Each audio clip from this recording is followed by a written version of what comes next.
जय श्री राधे। आप सबका हमारे YouTube चैनल लड्डू दीवानी पर बहुत बहुत स्वागत है। आज हम सुनेंगे बिहारी जी की एक अद्भुत लीला।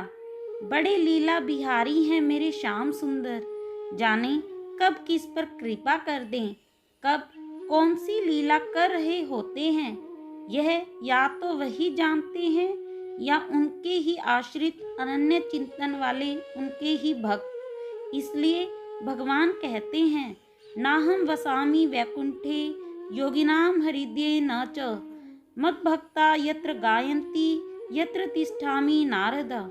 जहाँ भी मेरे भक्त मेरे चिंतन में रहते हैं, उनकी ही वाणी से जो भी शब्द निकल जाए वह ही मेरा निज मंत्र बन जाता है। और उन शब्दों का ही जो श्रद्धा पूर्वक गायन या स्मरण भी करता है, या जिसका भक्त द्वारा दिया गया मंत्र पर निष्ठा हो जाती है, वह भी चाहे कोई भी हो, किसी भी स्तर का पापी हो, उसको भी मैं अपनी भक्ति प्रदान करके उस पर रिझ जाता हूँ और उसको भी अपनी प्रेमा भक्ति प्रदान करता हूँ। इसका एक उदाहरण है, काशी में एक गोवर्धन नाम का व्यक्ति रहता था। वह सदा दुराचार, चोरी और डकैती ही करता था, या यूं कहे उसका पेशा ही चोरी करना और डाका डालना था। एक बार वह चोरी के लिए ही घर से निकला। राज सिपाही उसके पीछे लगे हुए थे। जाते हुए रास्ते में उसने देखा सत्संग की कथा चल रही है। महान भक्त्या करमैती बाई के पिताजी, जो बहुत पहुँचे हुए भक्त थे, जिनका नाम श्री परशुराम जी था, वह उस सत्संग में कथा का पाठ कर रहे थे।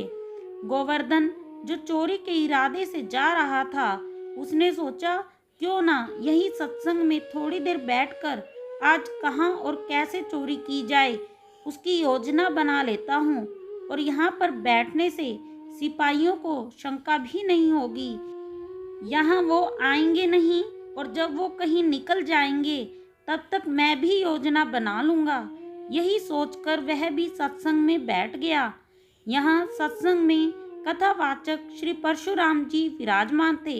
आज उन्होंने कथा प्रारंभ की और श्री मुरली मनोहर की गोचारण की कथा कहने लगे। उन्होंने कथा प्रारंभ की और कहने लगे, आहा, आज श्री ब्रजधाम में श्री कृष्ण अपने सखाओं के साथ गोचारण के लिए जा रहे हैं।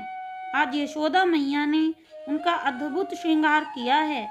कान्हा के सिर पर आज सोने के मुकुट लगाने के बाद मैया ने मोर मुकुट पहनाया है, जो बहुत ही मनोहर लग रहा है। कमर में करदनी बांधी है, वह भी रतन जटित सोने की है। हाथों में बहुत कीमती रतन जड़े बाजूबंद अति ही शोभायमान हो रहे हैं। पैरों में नपूरों की सुंदर झनकार हो रही है और कमर में ही उनकी स्वर्णमयी बांसुरी विराजमान है। और एक हाथ में सोने की ही सुंदर लकूटी लिए हुए वो अपने नन्हे नन्हे सखाओं के साथ गोचारण को बिंद्रावन को जाते हैं। इधर गोवर्धन का ध्यान श्री कृष्ण के स्वर्णमयी आभूषणों पर है। वह सोचने लगा, आहा, यह बालक तो बहुत छोटा है, केवल 10 ही वर्ष का है, तो इसके सखा भी बच्चे ही होंगे, और यह तो बहुत सारे सोने के आभूषणों से सुसज्जित है। क्यों ना आज इसको ही लूटा जाए। एक बार इसको लूट लिया तो फिर चोरी डकैती करने की भी जरूरत नहीं होगी। इसके पास तो बहुत सारे सोने के ही गहने हैं, फिर तो रोज रोज इन सिपाहियों से भी भागने की जरूरत नहीं पड़ेगी। अब वह पूरी कथा को बड़ी तन्मयता से सुन रहा था। अब उसका मन श्री कृष्ण पर ही था कि आज इसी को लूट लूंगा। इधर उधर उसका ध्यान ही नहीं गया। अब जब कथा का समापन हुआ तो सब लोग साधक लोग जाने लगे, लेकिन वह रुककर कथावाचक परशुराम जी के पास गया और कहने लगा, महाराज, आपने आज जिस बालक की कथा बताई, क्या वह सब सच है? तो वह बालक कहाँ रहता है? क्या उसका और कोई परिचय हो तो बताएं। परशुराम जी ने कहा, हाँ, यह सब जो मैंने कहा सब सच है, पर आप ऐसा क्यों पूछ रहे हैं? आप कौन हैं? मैं तो सत्संग में आपको आज ही देख रहा हूँ। तब गोवर्धन ने एक चाकू निकालते हुए कहा, मैं एक चोर हूँ और आज मैं उस बालक को लूटूंगा। उसके मुंह से ऐसा सुनने पर परशुराम जी मुस्कुराए और मन ही मन कहने लगे, वाह प्रभु, आपकी भी लीला अपरंपार है। आप कैसे लीला बिहारी हैं, जो सबका ही चित्त लूट लेते हैं, और आज कोई चोर आपको ही लूटना चाहता है। आपकी ही कोई लीला है। लगता है इस चोर का भी आप उद्धार करने वाले हैं। तब गोवर्धन से कहा, भाई वह तो बड़े बलशाली हैं, आप उनको कैसे लूटोगे? गोवर्धन ने कहा, कितना बलवान होगा, बच्चा ही तो है। मैंने तो बड़ों बड़ों को लूटा है। आप केवल यह बताओ वह कहाँ मिलेगा और उसको किस नाम से बुलाते हैं। अब मैंने भी ठान ली है, जब तक उसको नहीं लूटूंगा तब तक एक पानी का घूंट भी नहीं पीऊंगा। तब परशुराम जी ने कहा, वह वृंदावन में गाय चराता है और उसका नाम श्याम सुंदर है।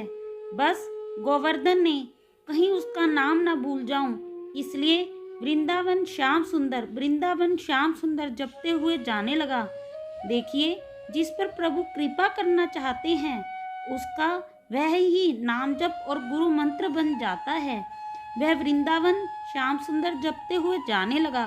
तो परशुराम जी ने कहा, रुको भाई, मेरी बात सुनो।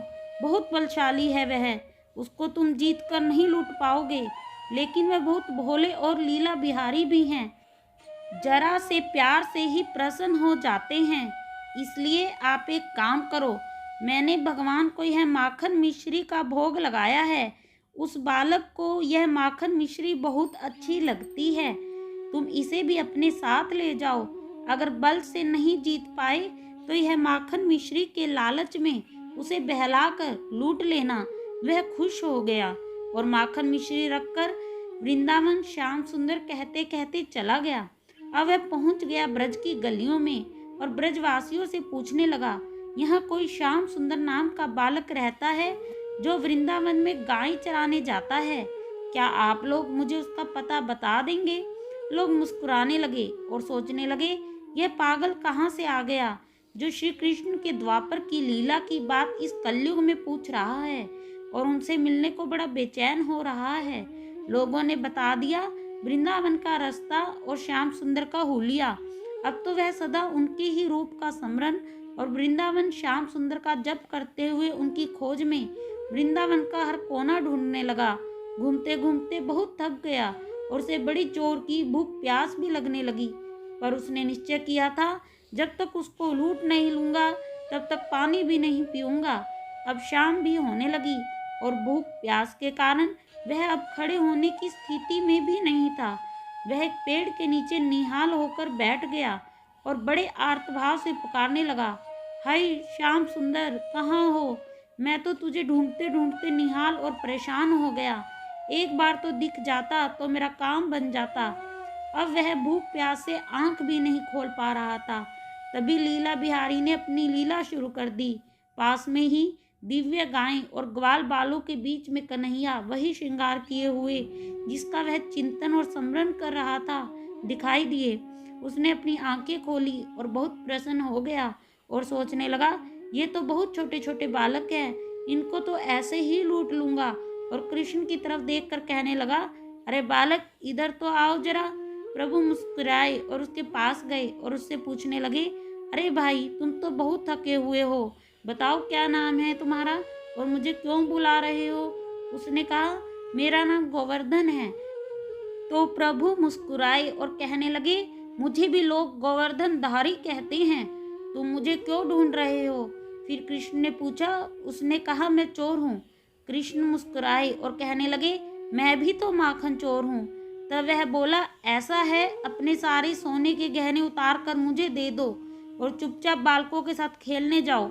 लीला बिहारी जी की लीला देखिए। कहने लगे, अच्छा भाई, मेरी बात मानोगे तो मेरी मैया के पास और भी बहुत सोने हीरे के बहुत सारे गहने हैं, मैं उनको भी ले आऊँगा और तुम्हें दे दूँगा। बस इतना काम करो, जो परशुराम जी ने आपके द्वारा माखन मिश्री भेजी है, पहले मुझे उसे खिलाओ, तभी सारे गहने तुम्हें दूंगा। वाह प्रभु की लीला! देखो अपने भक्त के भोग को पाने के लिए क्या क्या लीला रचते हैं। उसने वह माखन मिश्री प्रभु के हाथ में रखा और प्रभु ने कुछ खाया और कुछ उससे खाने को कहा। ज्यों ही गोवर्धन ने वह भक्त के भोग का प्रसाद प्रभु के प्रेम भरे हाथों से पाया तो वह उस दिव्य आनंद में खो गया और अपनी ही सुध भूल गया कि मैं कौन हूँ और क्यों यहाँ आया था। ये सब भूलकर प्रभु श्री कृष्ण के प्रेम में पागल होकर भजन करने लग गया और उसी प्रेम में खो गया। ऐसे हैं मेरे श्याम सुंदर मनमोहन, ऐसी ही होती है लीला बिहारी की लीला। पता नहीं कब किस पर कैसे कृपा कर दे, या तो वही जानते हैं या उनके ही अनन्य भक्त। चाहे कोई भी हो, भाई कुभाई अनक आलसों, नाम जपत मंगल दिसी दसहूँ। जय श्री राधे, जय श्री कृष्णा, जय कुंज बिहारी श्री हरिदास।